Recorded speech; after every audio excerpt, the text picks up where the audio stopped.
A comenzar esta actividad, eh, como el número de venezolanos en el exterior y motiva para hacer este planteamiento de el respeto al ejercicio de este derecho tan importante, y sobre todo porque si queremos la reconstrucción de Venezuela tiene que ser bajo otra visión, no solamente en el terreno económico, social, institucional, sino también en el respeto a un conjunto de derechos que los venezolanos ahora sentimos mucho más directamente, porque el aluvión de venezolanos que constituye hoy lo que se llama la diáspora es numeroso.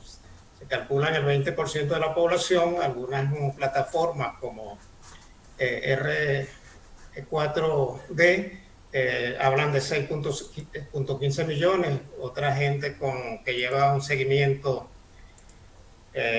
habla de 7 millones, pero un número sumamente importante. En otros tiempos no se le hizo caso a los venezolanos en el exterior desde el punto de vista electoral, desde el punto de vista del ejercicio del voto. Pero algunos venezolanos que estamos en el exterior vemos en esta ocasión como muy importante este tema. Y incluso yo llamo a la dirigencia política que está en el país a prestarle mucha atención.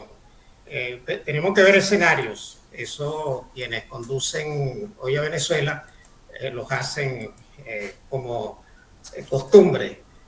Hablo de la gente uniformada. Y es que, bueno, una elección, depende de los escenarios que se presenten, puede decidirse por un número de votos como 32.000, como ocurrió en 1968 con entre Acción Democrática y COPEI, cuando ganó Caldera por primera vez, o incluso en el 2013 la diferencia de 200.000 votos cuando en las elecciones donde participaron Capriles y Maduro.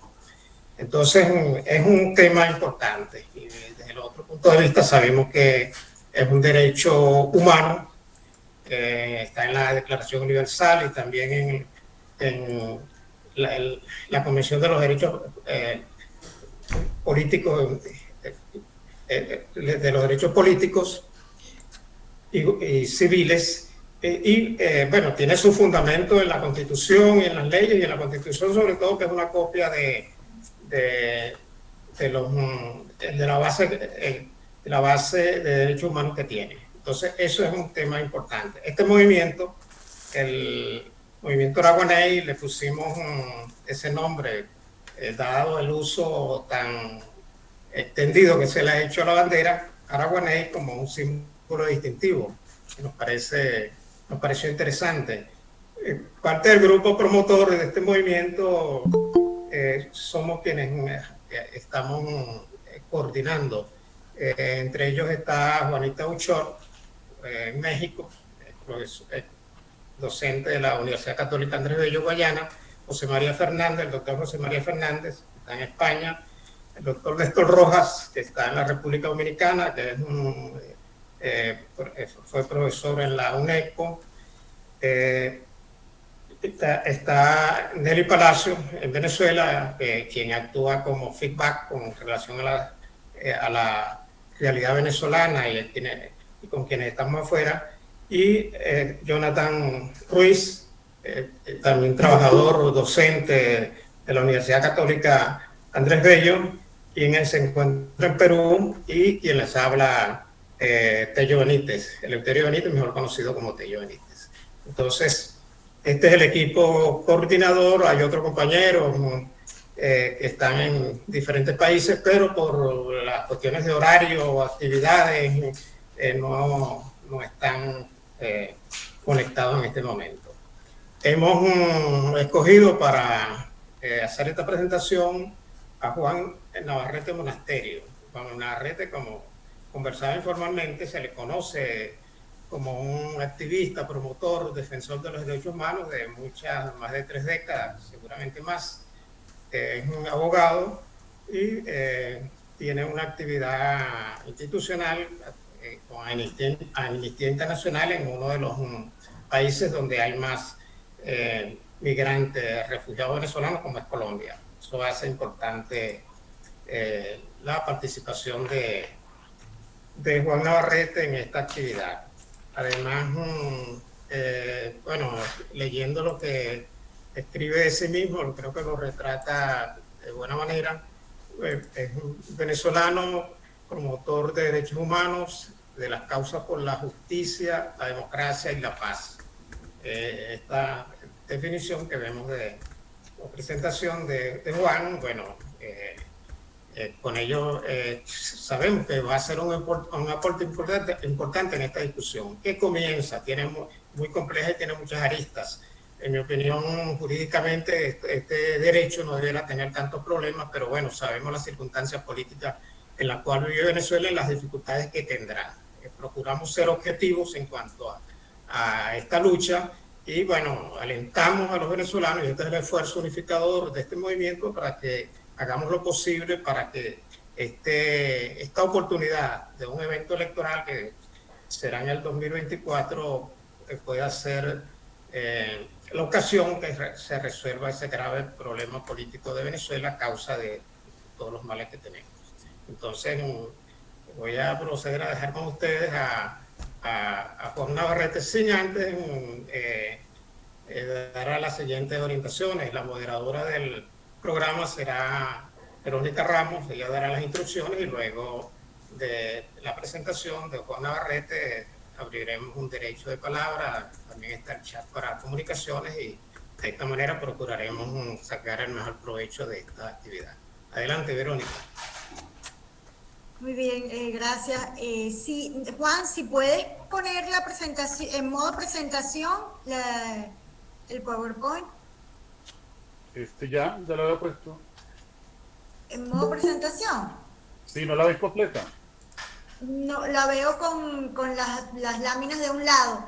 Abajo, donde está lo del porcentaje, el más y el menos, del lado izquierdo del menos, allí ahí no le puedes dar, a ver si se pone en modo presentación. Hacer clic. No.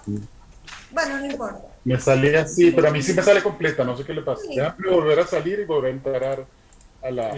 Yo la veo completa también. Sí, bueno, será yo. Sí, está completa. Bueno, vale, me dices cuando comienzo. Adelante. Gracias. Bueno, muchas gracias al Movimiento Araguaney. Gracias a la invitación que Tello me contactó para más o menos dar unos insumos para esta discusión que me parece que, como muy bien Tello lo señala, es muy importante para los desafíos de la construcción de la democracia y de los derechos humanos en Venezuela se plantean en el contexto que estamos viviendo actualmente. Y además que es un tema que sin lugar a dudas no va a ser un tema muy fácil en términos de acuerdos políticos para lograr que se logre hacer la representación y se puedan ver las vías para promover el derecho al voto de los venezolanos en el exterior. Entonces agradecerle a ustedes especialmente su atención y participación. Y bueno, yo simplemente voy a acomodar unas ideas, un insumo para que luego generemos una discusión que creo que es lo más rico de todo esto, sobre todo con miradas de venezolanos y venezolanas que estamos en el exterior y cómo podemos ver y viabilizar este derecho humano de los derechos políticos que tenemos los venezolanos. En primer lugar, bueno, la estructura y contenido de lo que voy a presentar, voy a hacer un análisis del contexto de los migrantes, refugiados y personas con necesidad de protección internacional. Luego, una mirada desde los derechos políticos, que creo que es importante lo que creo que tenemos que tener muy presente en esto, que esto es un tema de derechos humanos, son derechos humanos, y son derechos humanos que se dan en un contexto de situación de migración, refugio y personas con necesidad de protección internacional, lo cual lo hace muy particular y que plantea muchos desafíos que los veremos más adelante. En tercer lugar, veremos el marco jurídico de Venezuela en el tema de lo que tiene que ver con el voto de los venezolanos en el exterior. El cuarto lugar, un tema que está íntimamente vinculado con la viabilidad, con las vías de garantizar este derecho al voto en el exterior, que tiene que ver con la situación consular, tiene que ver con elementos básicos de cualquier ciudadanía y que en estas circunstancias son excepcionales y complejas, como son los temas de documentos de identidad, como la cédula de identidad, pasaporte e incluso partidas de nacimiento, que veremos cómo se representa todo esto. y al final ver posibles vías para garantizar este derecho político como es el derecho al voto de los venezolanos en el exterior. Esa sería como la estructura de mi presentación para ir viendo los temas que creo que son los más importantes en el desarrollo de buscar estas vías. En primer lugar, entender que en el contexto de migrantes y refugiados y personas con necesidad de protección internacional en que nos encontramos, que no es una situación como la que teníamos en el último proceso electoral de 2012, de 1998, en donde siempre en Venezuela históricamente existió el voto en el extranjero, de venezolanos en el extranjero, y que siempre se garantizó ese voto, si bien es cierto no era una cantidad como la que estamos hablando de inscritos, como la que debería representarse hoy en día, aunque no están inscritos, porque bueno, el registro no está abierto y por la situación de relación consular que afecta mucho esta situación, que la veremos más adelante. Entonces, como cifras generales, que ya te yo planteaba un poco, actualmente de acuerdo a las cifras que da el R4B, que es un registro de un sistema de los grupos interagenciales de cooperación de las Naciones Unidas, que viene monitoreando la situación de migrantes, refugiados y personas con necesidad de protección internacional venezolanos en el mundo. En la última actualización del 5 de mayo de este año 2022, este reporte daba que existen venezolanos refugiados e inmigrantes en el mundo 6.147.040 personas migrantes venezolanas en el mundo. Es una cifra alta, es una de las crisis de refugiados más graves que hay en el mundo. Después de Siria, Venezuela ocupa el segundo lugar. Si bien todas las características no son iguales, no es un conflicto armado interno, no es un conflicto armado de carácter internacional, las particularidades de la migración forzada y refugio y personas con necesidad de protección internacional venezolana se originan a raíz de lo que se conoce, que se define a través de la Organización de las Naciones Unidas con todas sus agencias como una emergencia humanitaria compleja, ¿no? Es decir, si bien no tenemos un conflicto armado interno ni un conflicto armado internacional, pero tenemos una profunda crisis política, una profunda crisis social, económica y cultural, en la cual elementos básicos y fundamentales para la subsistencia del ser humano, como la alimentación, la salud, el trabajo. Vemos cómo en lo que va del año, en el Hospital J. N. Río, se han muerto 76 niños por no recibir trasplantes ni atención médica adecuada, y son situaciones que agravan y que han hecho pues que se genere esta crisis de refugiados venezolanos en el mundo, que a veces ha sido muy difícil comprender porque no se origina específicamente por una situación de un conflicto armado interno o un conflicto armado internacional, como ocurre actualmente en Siria, como ocurre en Ruanda y como está recientemente ocurriendo en el efecto de Ucrania a través de la invasión rusa. Entonces, disculpa, Juan, que te interrumpa, pero no se están pasando las láminas. no. No, entonces no sé si lo puedes compartir pantalla completa. Quitar, compartir, intentar compartir pantalla completa y entonces seleccionas allí la presentación. Okay. A ver si así funciona. Déjame ver, ya me pongo otra vez en donde estamos. Ya. Estamos acá.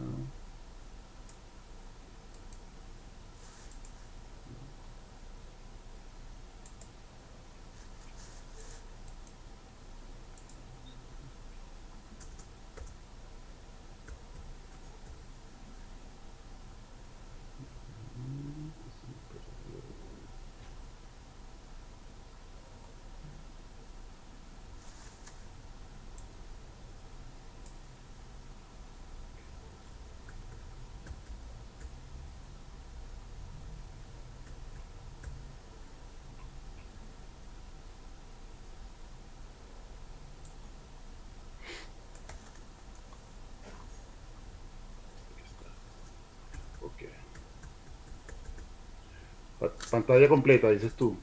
Toda tu pantalla, ese. Sí, ese, sí, ese. Pero ahora no me sale el archivo. Si no, lo puedo intentar compartir yo y te trato de llevar el ritmo. Dale, Verónica, mejor así, perfecto. Vale. Gracias.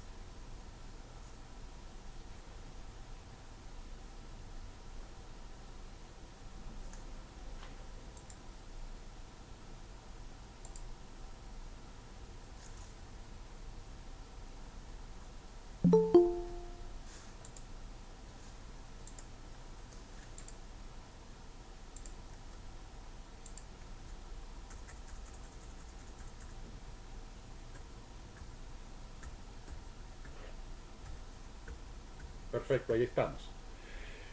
Entonces, gracias, Verónica. Como les venía comentando, es la segunda crisis de refugiados más grande que hay en el mundo después de la de Siria, y las características son diferentes a las que están ocurriendo, como ocurre en Siria o como ocurre en Ucrania, que son situaciones productos de conflictos armados internos. En el caso de Ucrania, una invasión por parte de Rusia, una invasión bélica. En el caso nuestro, se caracteriza por lo que se define como una emergencia humanitaria compleja, que tiene unas características totalmente distintas a lo que se conoce como el concepto clásico de refugiado, de las personas que huyen de su país de origen por fundado temor a su integridad física, seguridad personal y derecho a la vida, motivada a conflictos armados internos. Nuestra razón fundamental de emigrar, es por las razones de esta emergencia humanitaria compleja, y es lo que ha hecho o ha dificultado que muchos países no terminen de comprender la situación que se vive en Venezuela, y porque la gente está migrando forzadamente y está buscando protección internacional. Entonces esas cifras están hoy en día, estamos hablando de 6.147.040 venezolanos refugiados e inmigrantes en el mundo. De esos, en América Latina hay 5 millones y algo más de refugiados e inmigrantes venezolanos en América Latina. Hay unos países que están recibiendo un mayor impacto que otros. El principal receptor de refugiados e inmigrantes forzados es Colombia. Colombia tiene alrededor, según las cifras últimas, de 1.800.000. Luego viene Perú con 1.300.000. Luego tenemos en Brasil, en Argentina, total que hace el total de 5 millones. En Colombia pasa una situación muy particular por las razones de ser un país fronterizo. Actualmente, desde el año pasado, se viene implementando un estatuto temporal de protección de los migrantes venezolanos en Colombia, y es un registro, se estableció, comienza a través de un registro único de migrantes venezolanos. Ese registro único está dando una cifra que supera al 1.800.000 que se ha venido registrando durante el año pasado y este año, y la última cifra que reportó este registro son 2 millones, casi 2.500.000 venezolanos. Y eso tiene una explicación primero por ser países fronterizos, y que en Colombia existe lo que se define como migración pendular, que es una migración que, como todos sabemos históricamente, son personas de los lados fronterizos de Venezuela con Colombia, transitan y deambulan, bien sea diariamente, semanalmente. Los niños vienen a estudiar acá o vienen a Colombia a recibir asistencia médica. Entonces, este proceso les abre una oportunidad de poder acceder a este tipo de registro, a este tipo de documento que se llama el PPT, que es el permiso de protección temporal. Luego tener eso como para caracterizarlo, porque seguramente ustedes van a escuchar en los medios esa cifra siempre se ha hablado de 1.800.000, y el último reporte que está dando este registro son casi 2.500.000, pero eso obedece a esas razones de la migración pendular muy fuerte que existe acá de venezolanos en Colombia. Luego tenemos entender, la siguiente por favor, entender que los derechos políticos son derechos humanos. Por lo tanto, el derecho a voto, que es una garantía de los derechos políticos para elegir y ser elegido, es un derecho humano, y eso es importante que lo tengamos presente a la hora de construir una agenda de incidencia política en los procesos de transformación y de construcción de la democracia y el Estado de Derecho en Venezuela. Tener claro que los derechos civiles y los derechos políticos no son una prebenda, sino que son derechos humanos, y que en las condiciones del contexto de migración y refugio que tenemos actualmente los venezolanos en el mundo, se viene a constituir en otro factor de vulnerabilidad de derechos humanos para la población migrante y refugiada y personas con necesidad de protección internacional en el mundo, además de otras circunstancias que también hay. Pero aquí concentrándonos específicamente en esto, y ya veremos cuáles son las limitaciones que hay, ¿no? Simplemente quería como decirle, bueno, eso está consagrado en la Declaración Universal de Derechos Humanos, en el Pacto Internacional de Derechos Civiles y Políticos y en la Convención Americana de Derechos Humanos. Como que entender que no solamente es un derecho humano por decir que es un derecho humano porque está inherente con la condición del ser humano, sino que está establecido en tratados internacionales que son de obligatorio cumplimiento. La siguiente, por favor. La siguiente. la siguiente, que ya vimos esto. Entonces, eso creo que es importante tenerlo claro, que los derechos políticos, el derecho al voto como garantía de los derechos políticos es un derecho humano. La siguiente. Y en este sentido, vamos a analizar un poco qué es lo que el desafío más duro que vamos a tener y es lo que nos va a permitir hacer el análisis integral de cómo está la situación del derecho al voto de los venezolanos en el exterior. En primer lugar, está establecido en la Constitución Política Venezolana de 1991, históricamente, incluso en el marco de la Constitución anterior de 1969, 61, perdón, se establecía el derecho, la posibilidad del derecho al voto en el exterior y siempre fue históricamente muy importante, aunque no era representativo como lo es hoy en día. Ya veremos luego la cifra de lo que hasta el último corte que hubo de registros electoral permanente de venezolanos en el exterior hay en Venezuela, y para que vean la diferencia tan grande que representaría todo este tema hoy en día. Entonces, en primer lugar, establecer que, bueno, como establece la Constitución, toda persona mayor de 18 años tiene derecho a elegir, a ser elegido. En Venezuela el marco jurídico es la Ley Orgánica de Procesos Electorales, que se conoce como la LOPRE, pero ahí establece ya el primer elemento que en el contexto actual se constituye, podría constituirse, dependiendo de los diálogos políticos que se tengan, podría constituirse, si no hay claridad de qué alcance tiene que tener este término, en un obstáculo, que es la expresión de la ley orgánica de procesos electorales, que habla de una legalidad de permanencia. Es decir, que para poderse inscribir en el registro electoral permanente en los consulados y embajadas de Venezuela en el exterior, tiene que demostrar una legalidad de permanencia en el país de acogida. Entonces uno se pregunta, ¿qué es eso? O sea, puede ser un concepto muy discrecional que abarca cuál es el sentido que tiene. Entonces vemos que en el artículo 124 de la Ley Orgánica de Procesos Electorales establece, abro comillas, solo podrán sufragar en el exterior los electores y electoras que posean residencia o cualquier otro régimen que denote legalidad de permanencia fuera de Venezuela.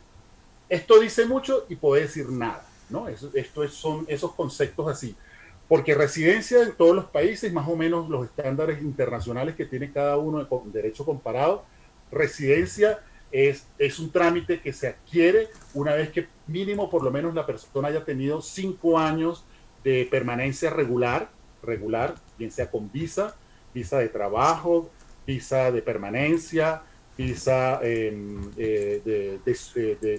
cédula de extranjería, es decir, todo define. Luego de pasado esos 5 años, estoy haciendo como un análisis comparativo que más o menos todos los países funcionan así, es que un ciudadano puede optar a lo que se conoce como residencia. Y la residencia ya da un carácter de mayor permanencia. E incluso, bueno, luego, para entrar en tantas disquisiciones jurídicas, los códigos civiles establecen en cada país qué es lo que se considera residencia o qué es lo que se considera permanencia. Pero bueno, en este caso, enmarcándonos en lo que nos dice nuestra legislación venezolana, cuando nos habla de residencia o cualquier otro régimen donde la ley denote de legalidad de permanencia que fuera de Venezuela. Entonces, eso es un primer elemento que hay que tomar en consideración, que puede ser una oportunidad o como también puede ser un gran obstáculo para garantizar el derecho del voto a los venezolanos en el contexto actual, estamos hablando, que están en el exterior. Luego, el artículo 26 del reglamento de esta ley orgánica de procesos electorales contempla que los electores venezolanos que se encuentren legalmente, entre comillas, ahí nos vuelve a como cerrar el espacio, legalmente residenciados en el extranjero, podrán actualizar sus datos a través de la representación diplomática ubicada en el país de residencia, ¿no? Vuelven a insistir en el término residencia. Entonces, ahí esto plantea un desafío de análisis que puede ser restrictivo, amplio o constituirse un obstáculo serio y grave para la garantía del voto de los venezolanos en el exterior. Luego, en el 2018, el Consejo Nacional Electoral emitió una circular a las sedes consulares venezolanas donde se exigía, cito textualmente, se exigía residencia legal y permanente a todos los venezolanos que quisieran inscribirse o actualizar sus datos en el registro de las oficinas consulares. Esto sigue insistiendo el tema de residencia legal y permanente, ¿no? Que eso es un tema que tendrá una discusión jurídica, pero más que jurídica, tiene que tener un alcance y un enfoque de derechos humanos. Es decir, la interpretación no puede ser restrictiva a la garantía del derecho al voto, sino que tiene que tener un enfoque de derechos humanos más progresiva y más amplia, que verdaderamente garantice el derecho al voto y que no sea restrictiva del derecho al voto. Eso creo que es un tema para la discusión y para la incidencia política que se quiera hacer. Por esto es importante entender que esta es una situación particular, es una realidad que nos confronta debido a la migración forzada y personas refugiadas y con personas con necesidad de protección internacional, producto de esta emergencia humanitaria compleja, porque esto nos plantea unos grandes desafíos de dificultades que tenemos los venezolanos en el exterior, debido precisamente incluso a raíz de la misma emergencia humanitaria compleja, ¿no? Entonces, una de las afirmaciones que uno puede decir acá, que es decir que este planteamiento de residencia o cualquier otro régimen que denote permanencia o legalmente residenciado, esos términos nos denota una situación bien difícil, porque le estamos poniendo al venezolano para el ejercicio de sus derechos humanos al voto requisitos del país de acogida, no del país del cual somos ciudadanos y ciudadanas, que es Venezuela. El único requisito que nosotros tendríamos para ir a ejercer el derecho al voto es tener nuestra cédula de identidad. Y en las circunstancias en las cuales uno se encuentre, ya eso no tiene que ver, no tiene que imperar el régimen jurídico del país de acogida, sino el instrumento para garantizar el derecho a voto, y sobre todo en el contexto actual que estamos viviendo, la migración forzada, refugiados y personas con necesidad de protección internacional venezolana, que ya veremos cuáles son esos otros obstáculos que se nos dan para poder acceder a esto. Entonces, por lo tanto, eso lo hace contradictorio. La siguiente, por favor, Verónica.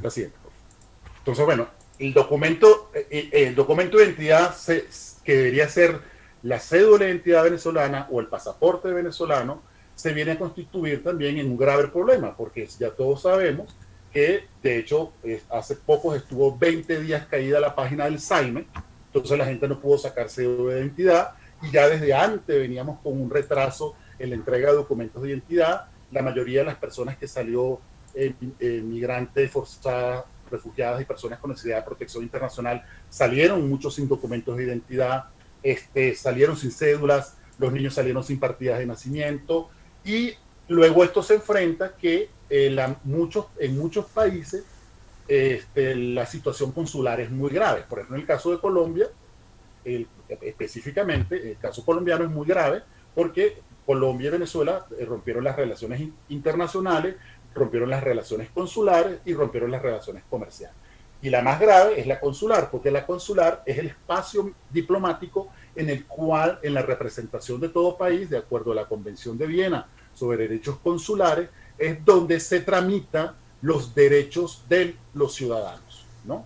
Y en este caso, cosas fundamentales como, por ejemplo, partida de nacimiento, cédula de identidad, pasaporte, hasta el registro electoral permanente. Y entonces, no teniendo un consulado, no teniendo una relación consular, todo esto se hace inviable. Y esto hace que no, por lo menos 1.800.000 venezolanos que están en Colombia, de los cuales promediemos, pueden votar, seguramente están en capacidad de votar 1.400.000, no lo van a poder hacer porque muchos tienen estas dificultades de estos documentos. Y adicionalmente, que es el tema, que es uno de los temas importantes a ver, hay muchos países que no reconocen al régimen de Nicolás Maduro, alrededor de unos 54. Muchos de esos países no tienen relación consular, otros sí los tienen. Por ejemplo, en el caso de Perú, a pesar de que no hay reconocimiento, hay relación consular, es decir, tenemos una mixtura, una mezcla de situaciones que hay que ver país por país, ¿no? Entonces, por ejemplo, en el caso de Colombia no hay relación consular.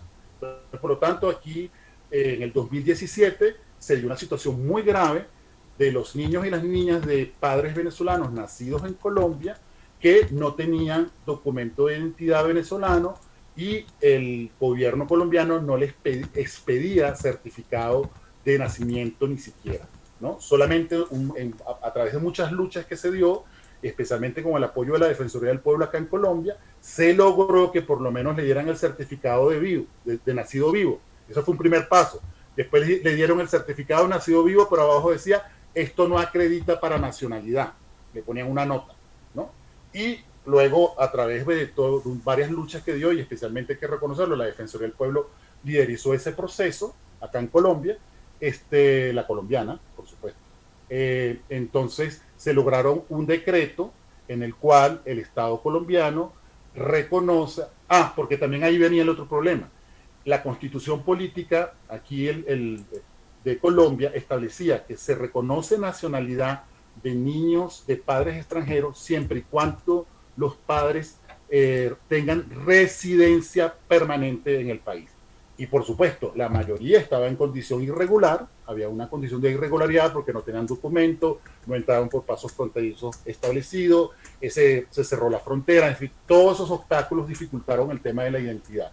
Entonces, por supuesto que eso hace más complejo la situación. Entonces, un primer punto es establecer una relación consular para poder darle trámite a los documentos de identidad necesarios para constituir la ciudadanía y el reconocimiento de la nacionalidad para que puedan tener derecho al voto. La siguiente, por favor.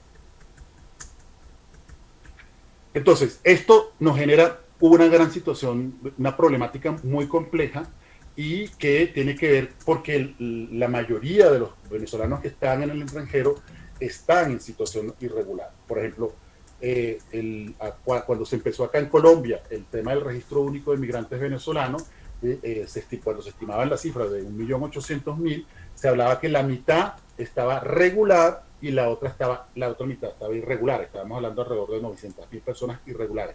Pero la mitad regular, ojo, que eso es importante que lo tengamos presente, la mitad regular no necesariamente tienen un instrumento que le dé residencia, porque todos los documentos que se han venido construyendo han sido, primero se estableció lo que se conoció el permiso especial de permanencia, un poquito el más avanzado es el que se está desarrollando ahora, que es el estatuto temporal de protección, el permiso de protección temporal, pero la pregunta sería, ¿nos reconocen eso como residencia permanente o como documento legal de permanencia?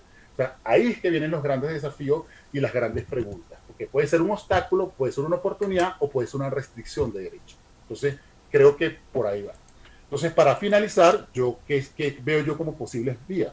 En primer lugar, el restablecimiento de las relaciones consulares, ¿no? Eso es importantísimo. Si no se restablecen las relaciones consulares, no hay la posibilidad de identidad venezolana, de garantizar la identidad venezolana y, por supuesto, el conjunto de derechos que eso supone.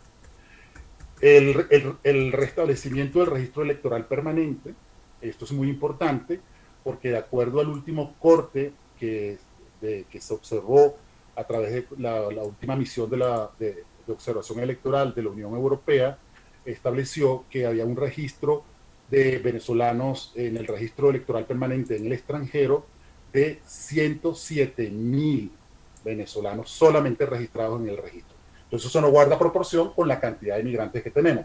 Pero por otro lado hace una cosa que lo señala el informe de la Unión Europea, que les recomiendo que lo puedan leer. La misión de la Unión Electoral, de observación electoral de la Unión Europea, hace una observación que dice que está sobredimensionado el registro venezolano, porque las personas que salieron con capacidad de tener posibilidad de votar están en el exterior, están en esta masa de los 6 millones. En esta masa de los 6 millones se estima que alrededor de 4.400.000 tienen capacidad de votar. Y de esa cantidad, alrededor de unos 3 millones están en el registro electoral permanente, pero de Venezuela, ¿no? Entonces eso sobredimensiona el registro electoral venezolano. Entonces son temas que hay que tener presente. El otro, el tema garantizar la expedición de la cédula de identidad, que siempre ha sido un obstáculo, como les decía, el más reciente fue la caída de la página del SAIME y mucha gente no pudo sacar su cédula en estos 20 días y en general han tenido problemas para poder hacerlo.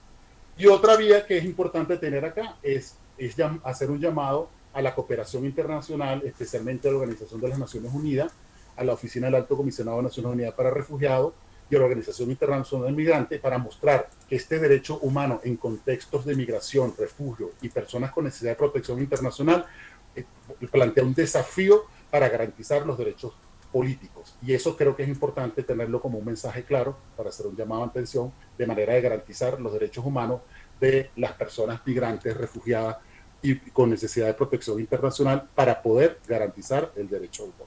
Yo lo dejo hasta aquí. Gracias por su atención para que podamos conversar y debatir y reflexionar y comentar sobre estas ideas.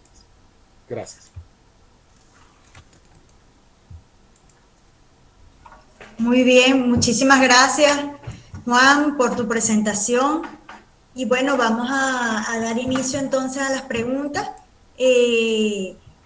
Preferiblemente, si las pueden hacer por el chat y si no, también si las quieren hacer de viva voz, como no somos tantos, también pueden pedir el derecho de palabra por el chat y lo iremos concediendo. Pero también pueden formularlas por escrito. En caso de que no sea por escrito, que sea el derecho de palabra, pues vamos a hacerlas de 1 minuto. La persona dispondrá de máximo 1 minuto para formular su pregunta, ¿vale? Bueno, se abre el derecho de palabra.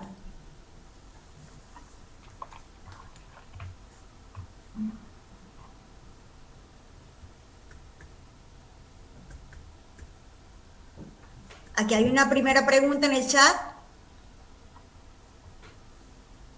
¿La inscripción en el registro electoral no saldaría ese obstáculo de la residencia o cualquier otro requerimiento? De María Auxiliadora Rondón. Sí, es que el tema es ese, es cómo aceptan para registrarte. Si te aceptan solo tu cédula de identidad venezolana o te van a pedir complementariamente que que tengas un estatus de residencia como tal o que tengas algún otro instrumento de prueba que garantice que tú tienes permanencia en el país. Entonces eso va a depender de eso, ¿no? Entonces, en teoría, solo para mi modo de ver, tendría que haber una interpretación, y sobre todo en el contexto que estamos, tendría que haber una interpretación amplia con enfoque de derechos humanos, y la interpretación más amplia es con la cédula de identidad solamente, a menos que pidieran un elemento complementario como una carta de residencia, un servicio de servicio público, qué sé yo, pero que no tenga tantas restricciones, porque si piden residencia, la residencia es un trámite jurídico que, como les comentaba anteriormente, que implica muchas cosas en cada país, ¿no? Que no es solo el estar. Por ejemplo, yo estoy aquí, pero yo no tengo residencia. Sí estoy regular, pero no tengo residencia. O sea, el estatus de residencia no la tengo, a pesar de que yo tengo una permanencia, ¿no? Y eso es lo que es importante ahí. Muy bien. Luis Salazar está pidiendo el derecho de palabra, entiendo. Así es. Luis, adelante. ¿Me escuchan? Sí, se escucha, Luis. Buenas tardes, estimados paisanos. Es un honor para mí poder conversar con ustedes. Un tema que desde hace mucho tiempo he estado conversando con el doctor Benítez y, bueno, buscarle algunas aristas a este tema. Yo estoy en el Perú, ya voy para 5 años. Tengo mi estatus de residencia, digamos, legal, pero hay otras cosas que los números no cuadran. Pues por lo menos en el caso consular, cuando el doctor Navarrete hacía mención al tema consular, esto es nulo aquí para nosotros obtener cualquier tipo de orientación o de protección de nuestro cuerpo diplomático, de nuestros cuerpos consulares aquí para alguna documentación. Todo es en dólares y no hay manera de cómo accesar a eso. El maltrato hacia el refugiado es, bueno, que da el contraste con el mismo tema del país que produce, que concede el refugio, tampoco nos brinda ningún tipo de protección. Y con el tema del derecho político, ese derecho político que nos asiste como es el sufragio, aquí vamos a estar claros, doctor, que el gobierno sabe que la gran masa de ese registro electoral, que en un momento fueron de 18 millones y tanto, que sabíamos que siempre estuvo sobredimensionado, va a ser muy difícil que el gobierno, que el régimen, no gobierno, que el régimen que detenta nuestro país vaya a negociar o a permitir nuestra participación. Así como están esas trabas en la ley electoral, el tema de cómo están legales las personas en cada país.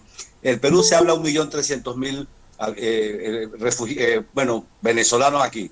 De esos, por los números que es el carnet de extranjería, que es el que uno posee, se dice que están por allí legal unos 400.000 y hasta, bueno, y hay como 100.000 que no han ido a migraciones a retirar el carnet correspondiente, para darle una idea. Entonces, hay una situación bastante compleja, pero sí es una cuestión que nos preocupa nuestros derechos políticos quienes estamos en el exterior. Porque pareciera que nos borraron, nosotros que estamos en el exterior, nos han borrado de todo tipo de existencia allá en Venezuela.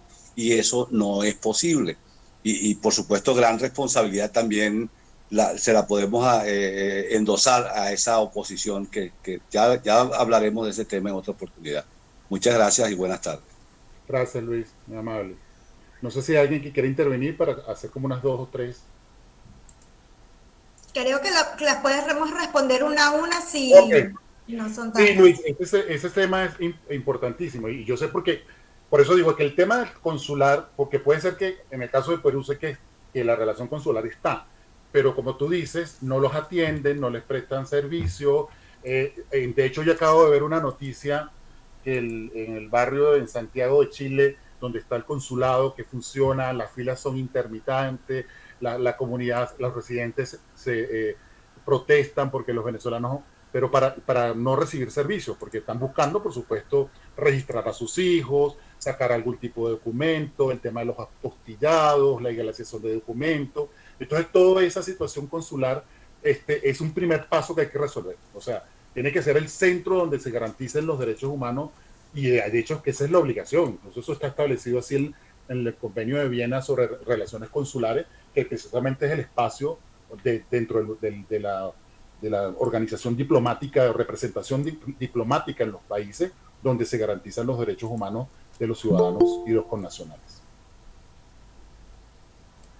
Muy bien, muchas gracias. Otra pregunta por aquí por el chat de Alfredo Rivas Lairet.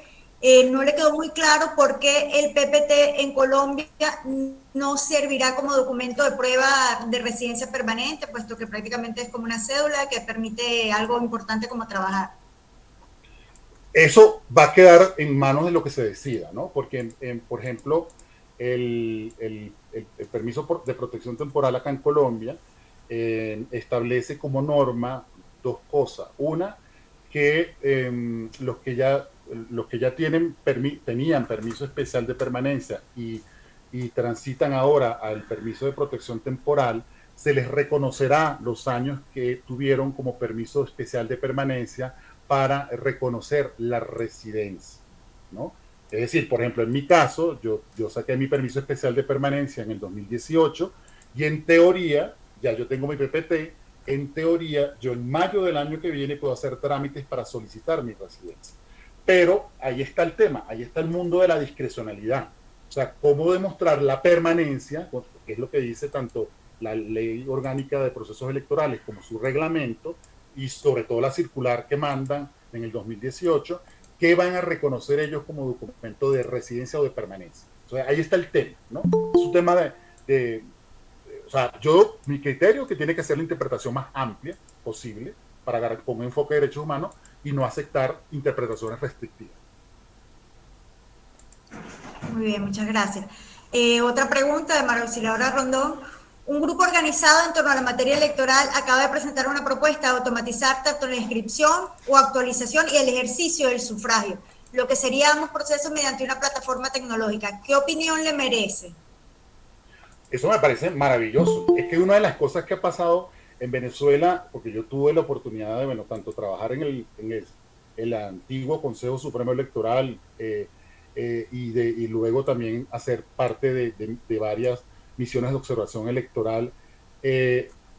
Venezuela no tiene auditoría desde el 2002. O sea, no hay una auditoría del registro electoral.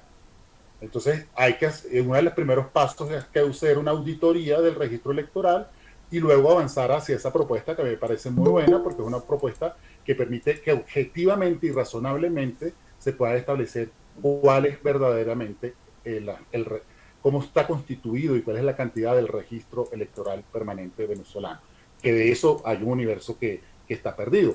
Y más lo demuestra, porque fue lo que dijo el informe de la misión de observación electoral de la Unión Europea en las últimas elecciones, cuando dice que está sobredimensionado el registro, porque si tenemos 6 millones de venezolanos en el exterior, por lo menos 4 millones de esas personas están registradas en Venezuela, las que estuvieron registradas, ¿no? Dicho sea de paso, porque supongamos que error más o error menos puedan ser 2.500.000, pero entonces ya el registro ya tiene ahí un sobreregistro de personas que no están viviendo allá y que tienen ya más de 8 años fuera del país. Muy bien.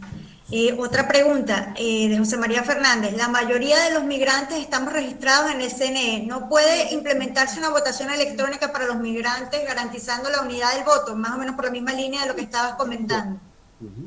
Sí, hay que buscar alternativas, por supuesto. Sí, podría buscarse una alternativa como esa, pero por supuesto, ahí lo primero siempre es, hay que hacer primero una auditoría del registro electoral y luego buscar cómo facilitar el voto desde el extranjero a los venezolanos. Sí, siendo menos restrictivo lo que estabas comentando, de no tomarlo tan estricto la residencia, el tema de la residencia. Vale, otra pregunta. El problema está en el enfoque en el que están insistiendo. Estoy en Brasil, aquí estamos una parte de residencia temporal y otra parte con solicitud de refugio, no aprobado. Para tramitar esos documentos presentamos documentos nacionales de Venezuela, es decir, no nos hace falta la cédula o el pasaporte. El problema está en querer dar una responsabilidad a los consulados que forman parte del Poder Ejecutivo sobre sus funciones del Poder Electoral. Eso es lo que se debe corregir.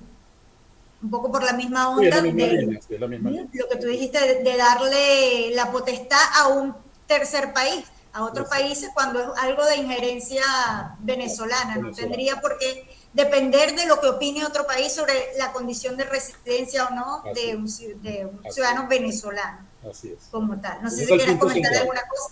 Ese es el punto central de este tema. Vale. Te agradecen la respuesta a otros participantes. ¿Alguna otra pregunta o algún derecho de palabra?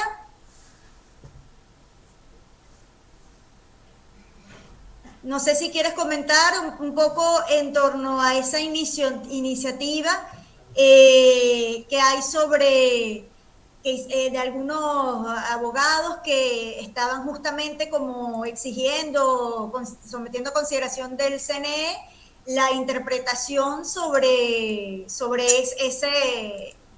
requisitos de residencia. No sé si has tenido oportunidad de ver esa propuesta y qué opinión te merece o qué vías podríamos hacer como para presionar de alguna manera a los venezolanos para que, no sé, si se elimine o no se tome en cuenta o se asuma un criterio, como tú dices, menos restrictivo en cuanto a ese reglamento. No, yo no he tenido oportunidad de leerla, vi que salió, pero no he tenido entre tantas cosas, pero me comprometo a leerla y darles más, pasarles a través de ti, Verónica, y de Tello, mi idea del tema. Lo que sí yo les puedo proponer es que yo sé que hay varias organizaciones de derechos humanos y organizaciones de la sociedad civil venezolana que también están trabajando el tema. Por ejemplo, está CEPAS, que es una organización muy seria de derechos humanos, está una organización que se llama Dale Letra, ellas crearon como una red para trabajar este tema en particular. Entonces creo que sería interesante que ustedes como Movimiento Aragonés pudieran sumarse para aportar en la discusión y el debate de este tema. Y lo interesante de ella es que la discusión se da desde un enfoque de derechos humanos, que creo que es fundamental. Vale, muy bien, muchísimas gracias, Juan. Bueno, si no hay ninguna otra pregunta de alguno de los participantes, pues pedirles que evalúen el webinar. En el chat está el link para una pequeña encuesta y justamente para ir mejorando y con todos los aportes que ustedes puedan hacer. Y bueno, ese último también, que esa invitación que nos hace Juan a integrarnos, a participar en el debate junto con otros grupos. Bueno, muchísimas gracias. Si no hay algún otro derecho de palabra. No, para mí. Tello, adelante. Sí. Bueno, una pregunta última, Juan, creo que es importante. ¿Qué podría hacer en este caso Amnistía Internacional, porque Amnistía ha hecho algunas campañas con relación a diferentes derechos en diferentes países, incluso en la misma Venezuela. Y bueno, este es un caso de violación a derechos humanos. No podría haber una iniciativa desde ese punto de vista institucional. ¿Qué posibilidades le ves tú a eso? Mira, en el caso de Amnistía, Amnistía siempre ha sido históricamente, ¿no? Si bien es cierto que esto es un derecho humano, ella sí se metería si fuese un derecho humano asociado a que estos movimientos que están promoviendo el voto en el exterior supiesen algún tipo de represión, algún tipo de hostigamiento por la actividad que están haciendo promoviendo el voto en el exterior, sí podría participar. Hay unas organizaciones que también se las voy a pasar, de derechos, que trabajan derechos humanos, pero que trabajan específicamente el derecho del voto. Por ejemplo, hay una organización sueca que tiene presencia en América Latina que se llama el IDEA, ¿no? Que es el Instituto de la Democracia Electoral. Y ahí sí hay otras redes de organizaciones electorales que podrían ustedes articularse con ellas para generar algún tipo de iniciativas y propuestas en este sentido. Y yo les puedo pasar los datos para que ustedes articulen con ellas. Y sí hay muchas organizaciones que trabajan en este tema específicamente, ¿no? Como les digo, IDEA, hay varias, hay redes de transparencia internacional, incluso tiene una línea de tema electoral, tener conversaciones y diálogos con los entes electorales de la Unión Europea, de la OEA, de la Unión, de la Organización de las Naciones Unidas. O sea, como hay muchos espacios en los cuales se puede incidir y mover el tema. Pues yo creo que en lo que les felicito mucho a ustedes, primero por la invitación a participar en este diálogo y segundo por la iniciativa de traer el tema y ponerlo en el debate, que creo que es un debate que hay que darlo y que es un debate que no se le ha dado profundidad, porque tenemos otros temas graves, pues como de salud, educación, alimentación, pero este es un tema fundamental de la democracia y los derechos humanos. Muy bien. Bueno, si no hay nada más que agregar, bueno, agradecerte, Juan, por tu presentación y por todos los comentarios, agradecer a todos los participantes en este foro y bueno, sí tenemos la intención de seguir trabajando el tema, quizás con un conversatorio con otros invitados y por supuesto también estaría invitado permanentemente a acompañarnos, Juan. Y bueno, muchísimas gracias a todos y bueno, seguimos hasta una próxima actividad. Gracias, hasta luego, muy amable.